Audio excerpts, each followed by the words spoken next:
Hey folks, Jim here, producer of Around the House Show. You're loving the audio tips right now, but here's something new.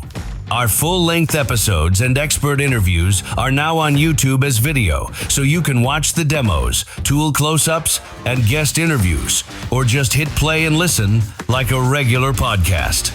Just search Around the House Show on YouTube, hit that red subscribe button, and turn on notifications. It's free, and you'll get the best of both worlds, visual how-tos when you want them, audio when you're on the go.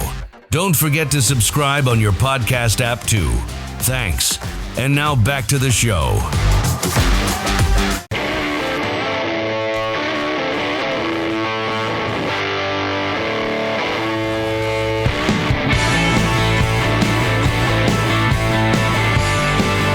Now we just gotta get you on the radio. Yeah, you gotta get on the radio. If the kids could only hear you, they go out of control. You gotta get on the radio. You want the money and the fame and the sold out shows, and you gotta get on. Welcome back to Around the House with Eric G. This is where we talk home improvement every single weekend. Thanks for joining us. I'm Eric G, and we've got kind of a cool thing that I ran into.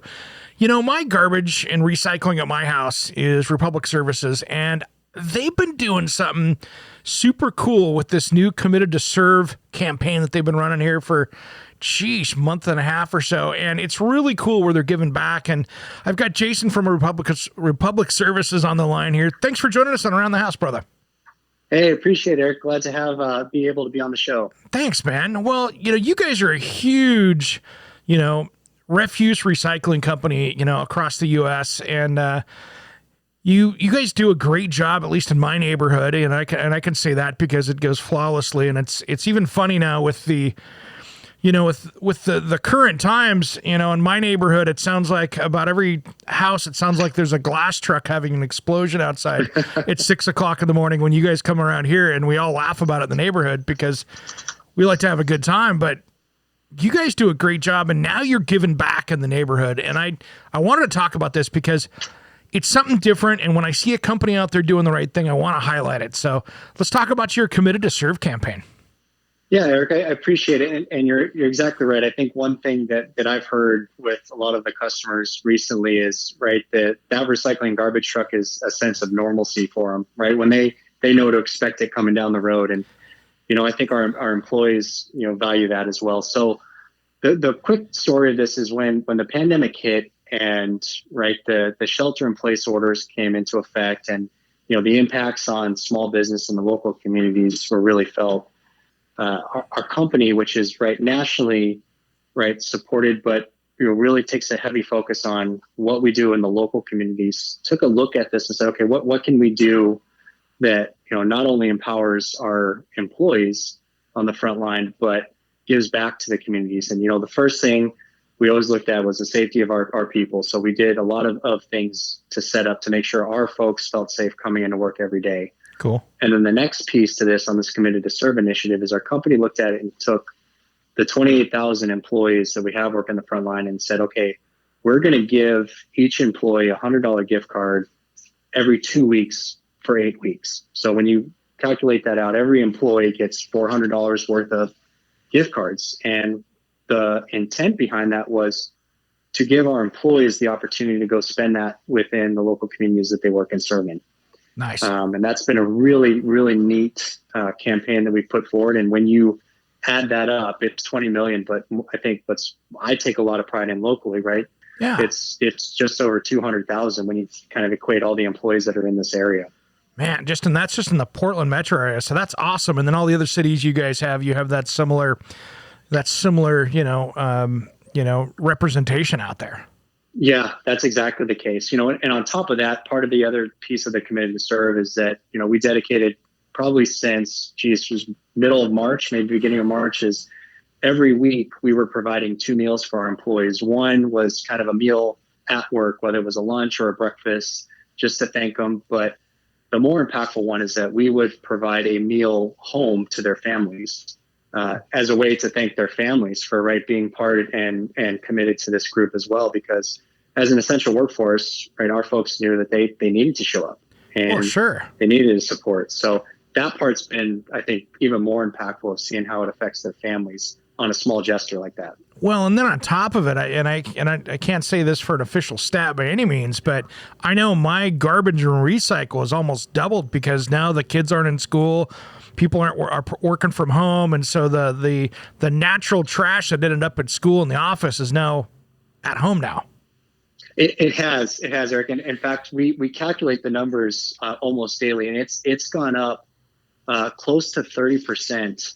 And funny enough, right, within this market, because glass is a separate commodity that's picked up, the glass volumes, which is primarily wine and all the other items, have gone up about 60%. You've been measuring my house, haven't you? Well, not to joke, but it is very funny that we kind of talk about that as we find ways that people are coping, and we see it on the back end there for sure.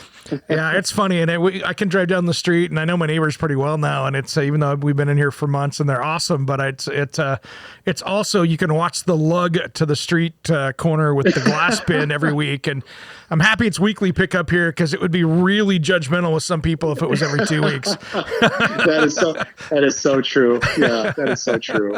We always laugh about it. We just joke about it. Go, wow, that was a rough week last week because you could hear it was just a little bit louder. Oh yeah. Well, and I know in the Lake Oswego area, it's so funny because our drivers will come back and they say, "Hey, it must have been a good week. People were outside. People were enjoying each other's company, and we could tell." So, I bet. That's awesome. Well, that's cool that you guys are doing this Committed to Serve, and I really enjoy this because, now you've got all these ambassadors, across the country, and this radio show here, we're a national show. So we, even though I'm based in Portland, we're in Chicago, we're in Philly, we're in, Seattle, we're all over the place. But what I love about this is that you guys are across the country doing this stuff. And wherever you've got those, service contracts, that you've got these ambassadors that are hitting their favorite places, their favorite customers, and just really kind of feeding that back into the community, which I think is just an awesome things to do. Yeah, and you're absolutely correct. I mean, and the initiative, because it is nationwide, we hear all the stories that come through almost daily about just the impacts that have had. And, what's pretty neat is you get, the feel good stories where you go to a business owner and it's maybe one of our frontline drivers and his family are just getting a meal out for the night. Yeah. And that business owner, that may have been the handful of orders they get for the day. And then what we've asked, kind of to your point, is for them to be ambassadors and for them to explain why that they're purchasing this meal and the impact that has. And so we've gotten a lot of great stories and I think feedback from our communities, as a result of this. But I think, for us, it is that way to kind of show, hey, we're committed to these communities, good and bad, in situations, but we're going to get through it together.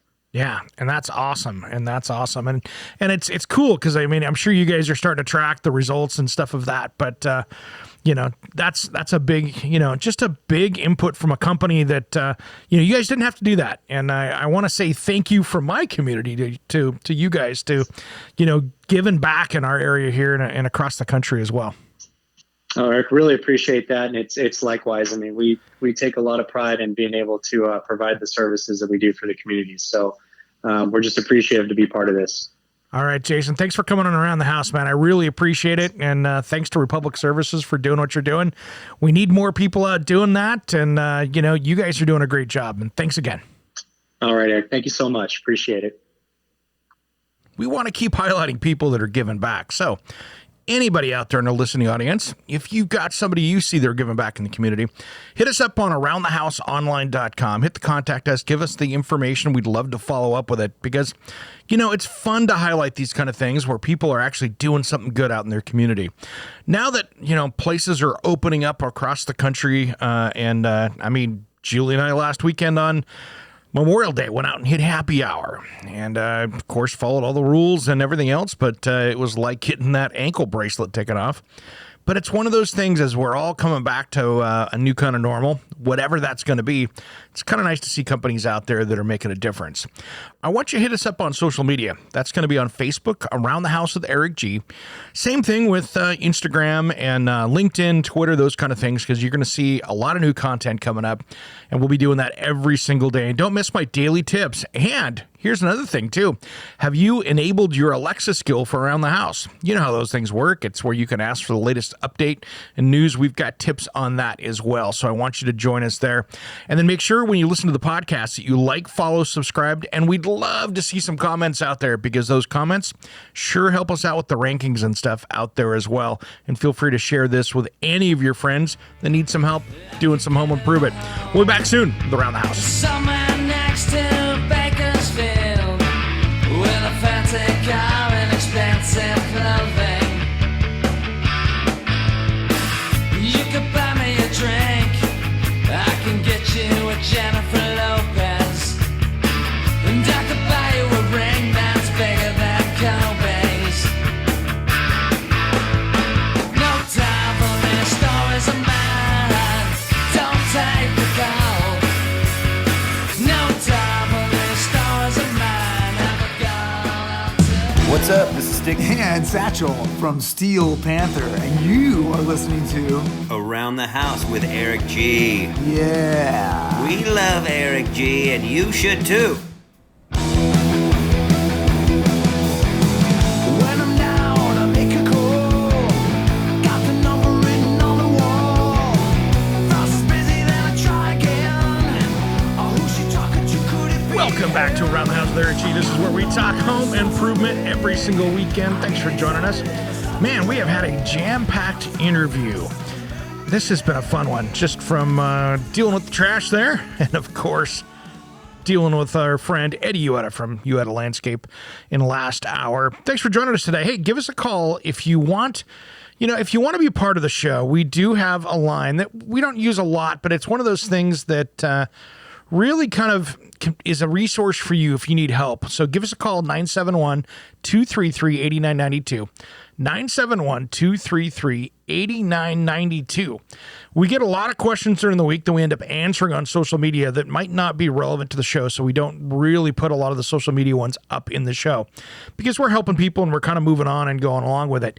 But if you want to be on the show, that's a great way to do that. So 971-233-8992.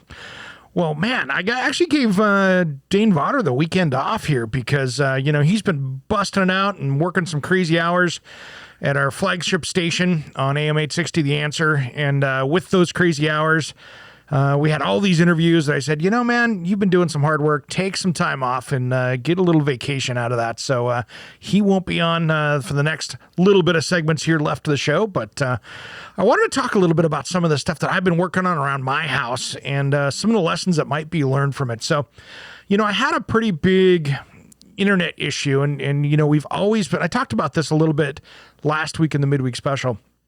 But this is kind of interesting. So I've got Comcast Xfinity here, and everybody has their own different people. That's who is in my neighborhood where I live. Well, the issue that we had is that I had just really slow download speeds for stuff, and upload speeds were almost as fast as my download speeds. And when I'm paying for almost a gigabit of service, I want to have that fast speed, and I just wasn't getting it.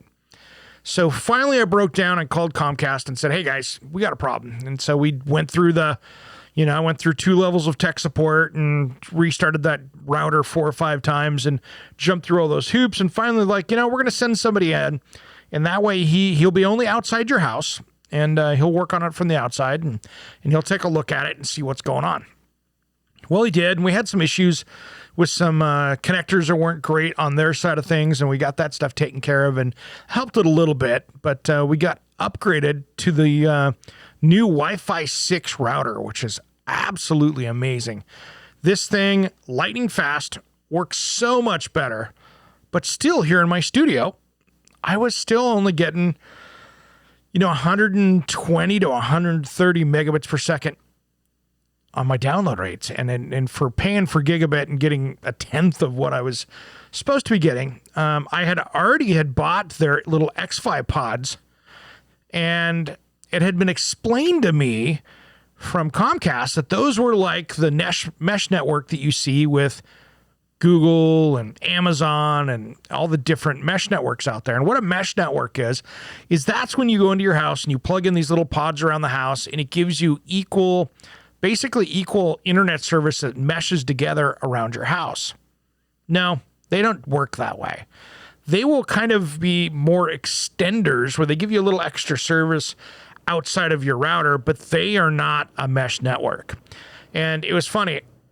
I got that from the not from the people on the phone, but I got that from my tech, who was like, no, man, that's not going to work for you. And so I kind of had a choice. I thought, okay, I can, for right now, this new router is doing good in the house. It's just not making it around the corner very well through washer and dryer and through a heating and air conditioning system and an exterior wall that's insulated. It's having a hard time kind of slowing things down through that. So I decided to take the time and run a Cat5 cable all the way from that, all the way around to the other side of the house, and wired that in, and bought the cable, put the ends on it, got that wired in, and now we've got lightning speed in the studio, which is going to be great because that's going to solve some of our internet issues that we've had in the past with some of our live videos, and that's been one of the struggles we've been fighting. So that's one of those things that, I kind of started down the road of, okay, finally going to call the cable company. And, we were all believing that, it's just because there's so many people on the system out there. Well, this one was not that. So if you're fighting those kind of things out there, make sure that you take the time and call and get that done, because I tell you what, it's one of those things that saved me a ton of time. And then I got that done, over the holiday weekend. And then I installed finally in a different smart home device, and this is kind of fun. So I went in with a smart home hub. So I got the Samsung SmartThings hub. And the reason why I went SmartThings versus Apple, because I am an Apple guy, I do have some Apple stuff, and I went with the smart home hub by Samsung, which is their SmartThings, because I have locks that are made by Baldwin Hardware. And so when you need that, I needed to have that Z-Wave technology for the locks. And there's only a few, smart home hubs out there that are user-friendly and what you needed to do to get that. And so it's one of those things, I always am trying out these new little pieces of smart home technology out there. But really, I needed to have a hub that I wasn't testing. It was a hub that I'm going to be using. And with that, now literally I can lock and unlock the doors from home through my phone. So if the kids are locked out or somebody's locked out, or I can control that from my phone. I can control my outdoor backyard lights. And if you saw those, I was talking about those in my recent More Good Day Oregon segment, where I did a quick little outdoor design tip using outdoor LED lights. And now I've got those hooked into a GE Smart Outlet that I can actually run through with my phone, so I can turn the lights on and off outside, which cover the whole backyard. And then that way I can run them that way. So I'm going to be adding a few more Lutron light switches and things like that. And I will end up doing a More Good Day Oregon segment here, which you'll be able to watch on our Facebook, which is, Around the House with Eric G. And then that way you'll be able to see what I'm working on with this. But I'm really trying to kind of get all the smart home stuff put together because it's great content. And, it's like some of the stuff I'm testing right now. I've seen, I've had a couple little things, not anything big, but a couple of things that I'm like, that's not working well with that. Or something's not playing well with something else. And so I'm actually trying to troubleshoot a few items out there that are not working well together that I won't have to do too much with. All right, I got so much more. We'll talk about it just as soon as Around the House returns.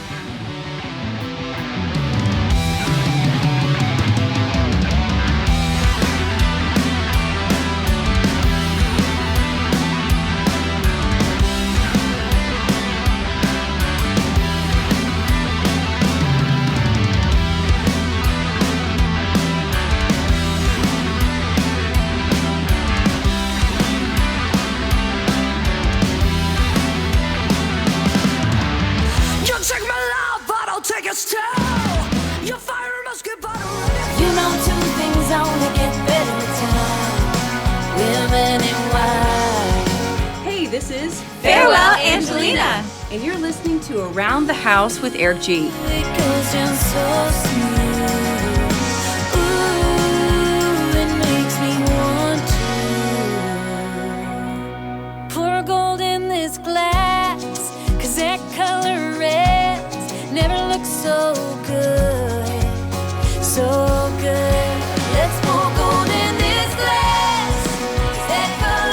Welcome back to Around the House with Eric G. This is where we talk home improvement every single weekend. Thanks for joining us. Hey, if you want to be part of the show, give us a call here in the studio. That number is 971-233-8992, 971-233-8992, or you can just head over to aroundthehouseonline.com. Send us a message there. We'd love to have you be part of the show. Well, this last segment I was talking about, some of my projects I've been doing around my garage, my shop, my house. And, I ended up building my own Cat 5 cables because it was about 100 feet that I needed to run from my router into, the home studio here. Well, I got that taken care of, but it's one thing I wanted to talk about, and it was really easy to do, and you can do it too for probably $35 or $40 for the time you buy the crimping tool and the little pieces. You can make your own Cat 5, you can make your own phone cord cables, whatever you need to do, you can do with that kind of thing. It's a good tool to have. It's kind of like having a coax cable crimper. If you need to fix a coax, TV cable, it's the same kind of thing. But I'll be honest, running coax is really one of those things that isn't as necessary as it used to be now that most of the cable companies out there have their own, Wi-Fi enabled systems where you don't have to run most of my TVs in my house. I'm not using the coax because I can get a better vision going through of the TV screen going through the, I can watch 4K on that. It's awesome. So why would I want to run coax cable and mess with that and have to run cable for it? So those are really good things. Now, one thing I wanted to talk a little bit about too is what is a good DIY project and what isn't when it comes to doing electrical. The low voltage stuff, whether you're doing a Cat 5 or any of that is great stuff. And if you know how to follow directions, read the instructions, and you're just basically handy, you can go through and meticulously do those things, and it turns out really well. Where I start to see problems, and I've seen this a lot on the home improvement groups out there, and I'm a member of multiple ones, but I see people out there starting to tackle as DIY projects, converting their aluminum wire into grounded outlets and trying to tackle projects like that quite frankly could cause a serious fire if they don't go well. And that's where I think I really would like to give advice to a few people out there. Sometimes things are better left to the professionals. And when you're dealing with complex situations like aluminum wire in a house and you're trying to deal with that, what happens is when you've got it, for people that don't understand what that means, you've got aluminum wire and you could have corrosion with that aluminum. And so if you put that in with a regular wire nut or put into a regular outlet without having that connection done specifically for aluminum, those dissimilar metals will eat each other up. That creates heat. Heat creates the fire, and now you've got an electrical fire. So that aluminum wire can be a big problem when you're dealing with that in a home. And for most homeowners, unless you're some engineer and you fully understand what you're working with, I'm going to sit there and advise against taking on a project like that, because what can happen is like I said, you can have a fire and nobody wants to deal with that. When in doubt, I would much rather see you, instead of trying to battle those kind of things, is trying to make sure that maybe you rewire the house and maybe get a permit and do that as a homeowner. That is an advanced DIY project. And so those are things that I really want you to think about. What will work, what won't, and what is within your capabilities. Because I tell you what, that is one of those things that can be troublesome at best. And if not, you got a fire. So let's just keep it safe out there. That's one of those things. And then, I'm seeing another discussion too is where I'm seeing people, trying to track down GFCI outlets. And this is another one of those things that another tip and trick that I just want to talk about for a second, because it's one of the most common questions we get here. Somebody will have, I'll get an email, and it happens every couple weeks. Oh man, I can't, my back lights don't work. My front lights don't work. My bathroom outlet doesn't work. These are almost always linked to a GFCI breaker. And so what that means is that you've got that ground fault interrupter circuit there. And when that kicks off, it kicks off anything downstream from it, so you don't have power there. And that's there to keep you from getting shocked or a fire going on. Well, what happens is especially in many homes when these were first put in or even remodeled in, you put that outlet in, and like in my house, if you hit the one in the front bathroom, it turns off the lights on the back deck. Complete opposite ends of the house. But they needed to run that into a circuit, and so they ran it all the way over there. Does it make sense? No, it doesn't. It really doesn't. But those GFCIs, when you have lost an outlet, I want you to spend time looking for them. And I'm sure that's where the problem's going to be. And most importantly, those things last about 10 years max. So if it's a regular use, those things are going to be done. And when they're done, swap them out and put a new one in. That way, you'll get something that's going to work and not kick off at the top of a hat, because that's one of those things that can be very painstakingly trouble if you have to go find it. And now, of course, in your house, you're going to start figuring out, but the first couple times you got to figure out which one that is. It could be a big problem. And it always seems to be behind a refrigerator or behind something in the garage. It's always that one outlet that is missing. Plus, there's one other thing I want to talk about here, too, before we end up going out to break here in a few minutes. And it's something I want you to be really careful with some of your DIY projects that you're running around the house. So you've got that fireplace. You don't like the brick. You don't like the look of it. Maybe it's tile around the opening. I have seen some people going in and putting in those peel and stick tiles around the fireplace. Now, here's where I'm going to tell you, do not do this around your fireplace. How do you remove something that's peel and stick? Usually you take heat to it, right? And then it softens it up and loosens it. The last thing, I don't care if it's stone, I don't care if it's tile or whatever else, I want to see you use traditional mastics or, any type of traditional style mortar to put up tile around a fireplace. Because that peel and stick, I guarantee you, if you get a rip-roaring fire in a fireplace, especially if it's gas or it's an electric one, not so much. But if you get into that gas or regular firebox, I want to make sure that you're not using a peel and stick product for that, because I'm not going to trust it. Now, there are some good peel and sticks out there, but you're still going to use heat to take it off there. And the last thing I want you to do is to have something come up there and then loosen up and fall down and get somebody hurt. Or even worse, if you're sitting there with a peel and stick that's a vinyl-based tile, and you're putting it someplace that it doesn't belong, and that's near a heat source. So never use anything that is a plastic finish in that first foot around the opening of a firebox, because that's going to end up leading to a fire, because all it takes is for that to drop down, fall in the grate, fall up against the fireplace, and guess what? You've got a fire going outside of the firebox, and that's going to be a smoky, nasty, smelly one, because it's going to give off a bunch of gases that aren't going to be good for you. So be very careful when you're doing those projects around the fireplace, as well as when I'm dealing with technology around a fireplace. I'll be honest, I don't like putting a TV over a fireplace, period. It's too high in almost every single circumstance. Plus, you can reduce or eliminate that warranty on the TV, because that TV that's going up over the fireplace, all that soot and dirty air that's coming out of that fireplace is going up and getting inside of it. I have seen some TVs from TV repairmen that have messaged me on this years ago and showed me what it looks like inside that television. And you know something? If you're going to spend good money on a really nice 4K television, top of the line unit, and you're putting it over a fireplace, you're just going to ruin it. So let's be careful with that.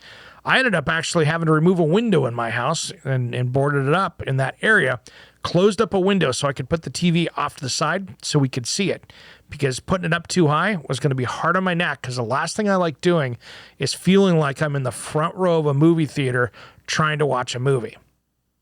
Plus, it just looks so much better. Let the fireplace be the centerpiece of it, put the TV over the side, and it's going to look so much better. And that's one of those design tips that I think if you can get away with it. Now, I've had other houses too, but there's no way I could do that. The only option, because of windows or something else, was over the fireplace. But I just want you to let that be your last option versus your first option. All right, we'll wrap this up just as soon as Around the House returns.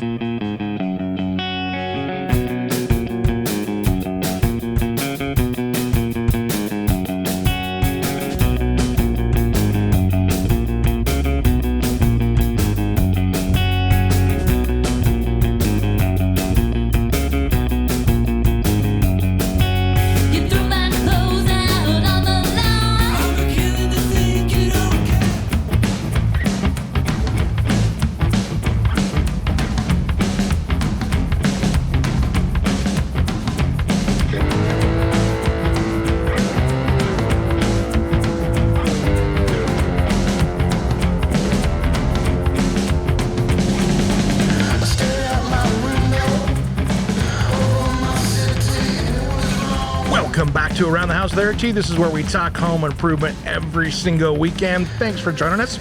Hey, make sure you hit me up on Facebook, Around the House with Eric G. This is where we put stuff up all week long from the, if you want to catch the murder hornets to, I think one of my tips this last week on Tuesday was the rat issue that you see out there, the aggressive rats. I mean, that's a little crazy out there, but anyway, hit us up on social media. That's where you'll find us. I'm putting my daily tips up there as well. And make sure you like and use our Alexa skill. That'll actually give you a weekly tip, and you can ask Alexa for it. And it's our new latest piece of technology. And stay tuned. As soon as the camera setup comes back in stock here for Around the House, we're going to be doing a much more in-depth streaming of the show when we do it live, so you'll be able to catch that as well and ask some questions that way as well. So stay tuned for that as we grow across the country, and we really appreciate you, everybody listening out there. And if you know somebody that is starting to get into home improvement, maybe they're a brand new home buyer, it's one of those things that they're just getting their first house, I'd love to be able to help them out. And we're going to have a contest coming up here in the next few weeks. I'm just waiting for all the materials to come in, and we're going to have a great contest for that new home buyer out there, that new homeowner. If you've been a homeowner for a couple years and maybe you're not tooled up, stay tuned for this one. This is going to be a lot of fun. So I'm just going to leave it at that as a little tease for you all out there, but you're not going to want to miss this. And so to catch more information, you want to catch Around the House with Eric G on Facebook and AroundTheHouseOnline.com.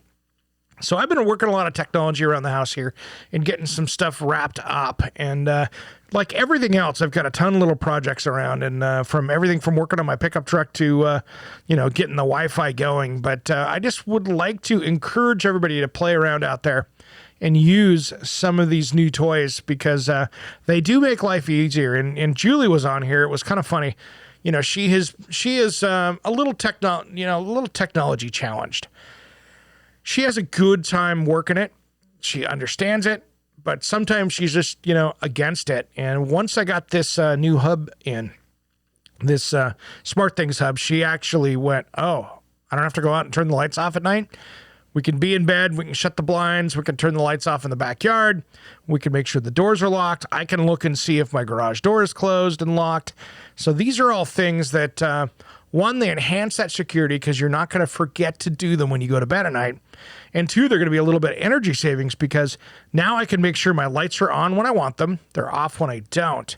And more importantly, I can use them as I need to and get better lighting and make it turn off and on when I need it to. So these are all great things that I want people to take a look out there. And I'm getting ready. I can't wait. I mean, last weekend we were out hitting happy hour for the first time, and it felt like we were out of our day jailhouse here of the home, which for us that have gone out a couple nights a week and not doing it for a couple months has been very strange. And I know everybody else is getting into that, and people are starting to get out and moving around. But I just want everybody to think about, as they're getting out and moving around, one, to be safe, and two, if you're getting ready to start those projects, pay really good attention to what the materials are out there you need.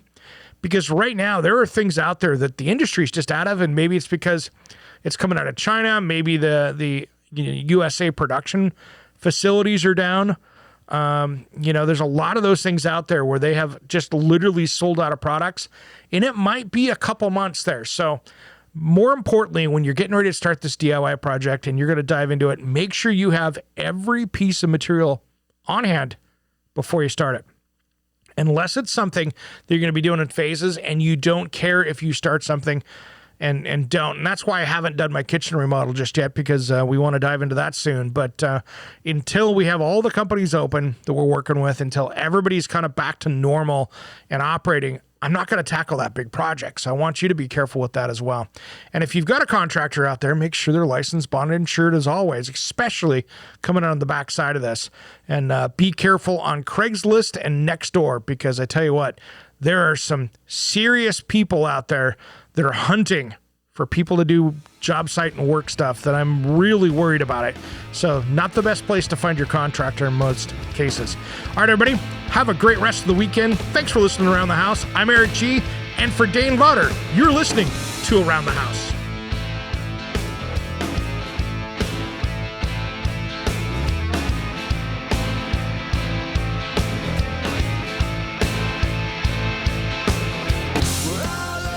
Around the House with Eric G. is produced by, designed by Eric G. in association with Salem Media and distributed nationally by the Sun Broadcast Group. All rights reserved. Copyright 2020, designed by Eric G. We will be back next week. If you missed part of the show, check out the podcast of all of our shows at AroundTheHouseOnline.com. Remember, measure with a micrometer, mark with caulk, and cut with an axe. Thanks for listening to Around the House.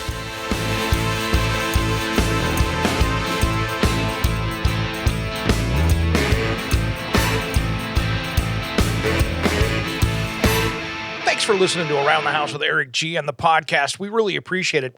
A quick update. After we had recorded this show, we had a bunch of other issues with some local outages with Comcast Xfinity around the neighborhood. And you know something? They were stellar to work with. I always love to give good feedback, bad feedback, whatever, within the show. And to be honest, they were really cool. And now that I've got a relationship with them, we're going to actually have them on the show from time to time. And we're going to talk about some of the things you can do to your home to really get things dialed in so that you put the modem in the right place and all those little things, because you know something? We're all playing our own tech support right now. And this might help you get a better situation in your home. Quite frankly, have better service for anybody, no matter who or what your cable company is. So thanks for listening to Around the House, and stay tuned to future episodes. We're going to dive into this a little bit more to make your system work a little bit better. Thanks again for listening to Around the House. Hey folks, producer Jim here from the Around the House radio show, America's #1 home improvement powerhouse. I've seen Eric test thousands of gadgets over his 30-plus years as a certified kitchen designer, and he's just dropped his hand-curated top 10 picks for 2026 that'll make your home smarter, safer, and way more efficient. Rush to AroundTheHouseOnline.com, top products, now. Click the bold names for Amazon deals and snag them before they're gone. Eric G's favorites for 2026. Your house deserves this upgrade.